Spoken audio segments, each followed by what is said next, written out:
back with more real estate update with James Wedgeworth.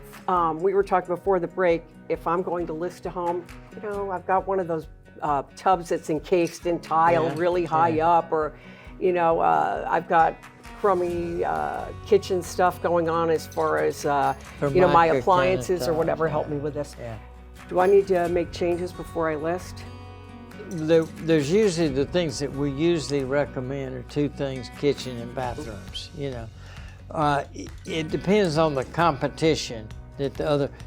In the last segment, I talked about most people with the inventory we have now, they can kind of identify 4 houses, price range, location that they market, that they'd be interested in. So what you got to do is you got to look at the other 3 that are out there and say, how do we compare to those? Now, normally in the normal markets, we would go to list people's houses, and I'd say there's a few things you need to do in order to get top dollar. We need to work on your bathroom. You need to do a little kitchen work.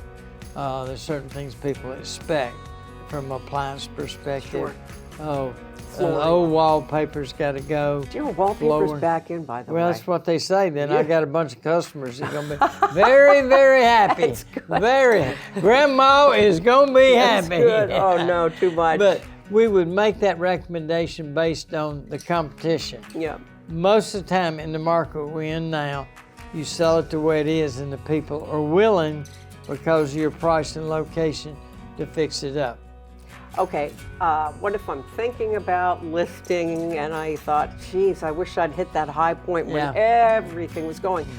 Should I list now? Should I wait? And also, can I list at the price I might have listed for during the buying frenzy? Okay, let's assume that the buying frenzy was April of 2022. Okay.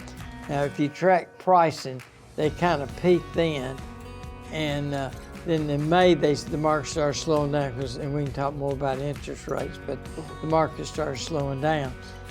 They have basically been somewhat constant.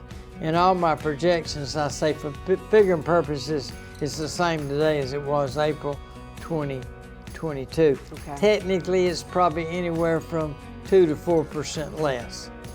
But just for figuring purposes, it's the same. So when people, which ask me every day, should I list now or should I list in the fall?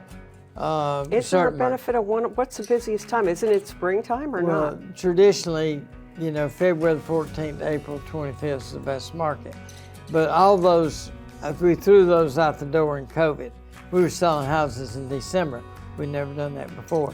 So because the market is as good, not crazy, as good as it was, when people call me, I say, I'd probably go ahead and list it today.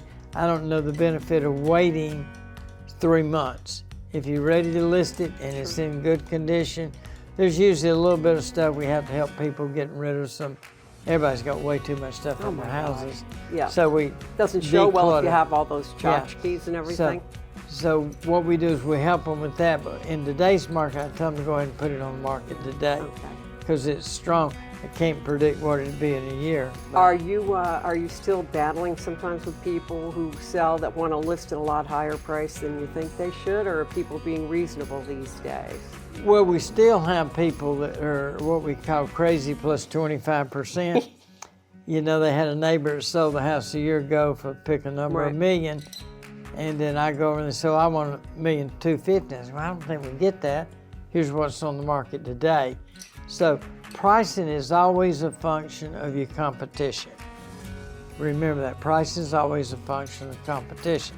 In other words, if you want to list it at $1,250,000, what is out there that somebody else could buy for $1,000,001 that's better? So what we have to do is we have to look at the competition. It's pretty easy. In fact, most people that know nothing about real estate can figure it out themselves. I tell people, hop in my car, you'll be a buyer for a day. I'll show you what's out there, and you can tell me. That's got to be an eye-opener. Well, it always works. Yeah, people look at it and say, okay, you're right, my house isn't worth X.